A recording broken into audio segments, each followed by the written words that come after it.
माझ्या पुढे सगळ्यात मोठा प्रश्न आता एक अचानक उभा राहिलाय. मी तिकडे अर्जंटमध्ये चाललोय. म्हणजे मी सगळे आता पुढचे दौरे अचानक रद्द केलेत आता.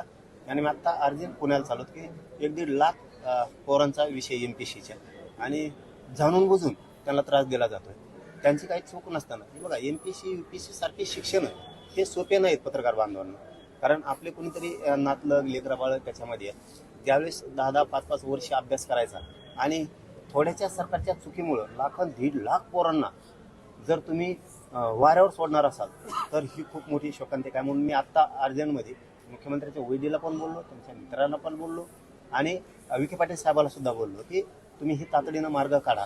आता विखे पाटील साहेबांनी सांगितलं की 15 ते 20 मिनिटात आम्ही मुख्यमंत्र्यांशी या विषयावर बोलतो. आणि मी आता तातडीनं त्या पोरांना भेटायला चाललो, कारण त्यांची मनस्थिती भयानक झाली. त्यामुळे मी तातडीनं आता पुण्याकडे जाणार आहे. माझ्या पुढे आजचा सगळ्या जाती धर्माच्या लेकराचा शिक्षणाचा प्रश्न माझ्यासाठी मायबाप खरंच लय महत्वाचा आहे. म्हणून मी कुठला विचार न करता डायरेक्ट आता गाड्या तिकडे वळवल्यात आहेत.